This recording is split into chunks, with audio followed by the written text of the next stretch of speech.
പകർച്ചപ്പനിക്കെതിരെ സംസ്ഥാനത്ത് അതീവ ജാഗ്രത. ഒരാഴ്ചയ്ക്കിടെ 75,000-ലധികം പേരാണ് ചികിത്സ തേടിയത്. ഡെങ്കിപ്പനി, എലിപ്പനി, മഞ്ഞപ്പിത്ത കേസുകളിലും വർധനയുണ്ട്. MG പ്രതീഷ് തിരുവനന്തപുരത്ത് നിന്ന് കൂടുതൽ വിവരങ്ങളുമായി ചേരുന്നു.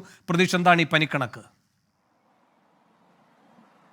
വേണു, അവസാനമായി ആരോഗ്യവകുപ്പ് പനിക്കണക്ക് പ്രസിദ്ധീകരിച്ചത് വെള്ളിയാഴ്ചയായിരുന്നു. 11,050 പേരാണ് അന്ന് പ്രതിദിനം രോഗബാധിതർ. 11,050 പേർ അന്ന് രോഗം ബാധിച്ച് ചികിത്സ തേടിയിരുന്നു. ഇനി ശനി ഞായർ ദിവസങ്ങളിലെ കണക്കുകളാണ് പ്രസിദ്ധീകരിക്കാനുള്ളത്. അത് ഈ അവധി ദിവസമായതുകൊണ്ട് തന്നെ ഇന്ന് പ്രസിദ്ധീകരിക്കുമെന്നതാണ് മനസ്സിലാക്കാൻ കഴിയുന്ന കാര്യം. തുടർച്ചയായി ഒരാഴ്ചയായി സംസ്ഥാനത്ത് 10,000-ലധികം പേരാണ് പ്രതിദിന രോഗബാധിതരായി ഉണ്ടാകുന്നത്. അതുകൊണ്ട് തന്നെ അതീവ ജാഗ്രത വേണമെന്നതാണ് ആരോഗ്യവകുപ്പ് അറിയിക്കുന്നത് കാര്യം. മലപ്പുറം ജില്ലയിലാണ് ഏറ്റവും കൂടുതൽ രോഗികൾ പനി കേസുകൾ റിപ്പോർട്ട് ചെയ്യുന്നത്. കോഴിക്കോട്, തൃശൂർ, തിരുവനന്തപുരം ജില്ലകളിലും കഴിഞ്ഞ ദിവസങ്ങളിൽ 1000-ന് മുകളിലായിരുന്നു രോഗികൾ. ഡെങ്കിപ്പനി കേസുകളും എലിപ്പനി കേസുകളും വലിയ തോതിൽ വ്യാപിക്കുന്ന ഒരു സാഹചര്യം കൂടി നിലനിൽക്കുന്നുണ്ട്. കഴിഞ്ഞ 5 ദിവസത്തിനിടെ 600 പേർക്കാണ് സംസ്ഥാനത്ത് ഡെങ്കിപ്പനി സ്ഥിരീകരിച്ചത്. 5-ലധികം മരണങ്ങളും റിപ്പോർട്ട് ചെയ്തിട്ടുണ്ട്. ഡെങ്കിപ്പനിക്കൊപ്പം തന്നെ എലിപ്പനി കേസുകളും H1N1 കേസുകളും വ്യാപിക്കുന്നുണ്ട്. മറ്റൊരു പ്രധാനപ്പെട്ട കാര്യം മഞ്ഞപ്പിത്തമാണ്. മഞ്ഞപ്പിത്തം മലബാർ മേഖലയിലടക്കം വ്യാപിക്കുന്ന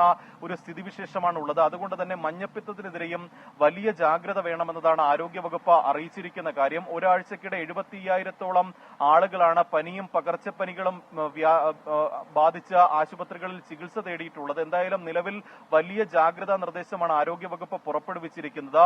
ചില കേസുകളിൽ രോഗം തീവ്രമാകാനുള്ള ഒരു സാധ്യതയാണ് ആരോഗ്യവകുപ്പ് പ്രവചിക്കുന്നത്. അത് മുതിർന്നവർ, ഗർഭിണികൾ, കുട്ടികൾ ഇവർക്കിടയിൽ രോഗം തീവ്രമാകാനുള്ള ഒരു സാധ്യതയുണ്ട്. ഒപ്പം ഈ ഏതെങ്കിലും തരത്തിൽ ഗുരുതര രോഗമുള്ളവർ പനി ബാധിച്ചാൽ കൃത്യമായി ചികിത്സ തേടണമെന്ന നിർദ്ദേശമാണ് ആരോഗ്യവകുപ്പും ആരോഗ്യ വിദഗ്ധരും നൽകിയിട്ടുള്ളത്. അതുകൊണ്ട് തന്നെ ഇനി വരും ദിവസങ്ങളിലും ഈ പനി കേസുകളും ഡെങ്കിപ്പനി കേസുകളും ഉയരാൻ തന്നെയാണ് സാധ്യത.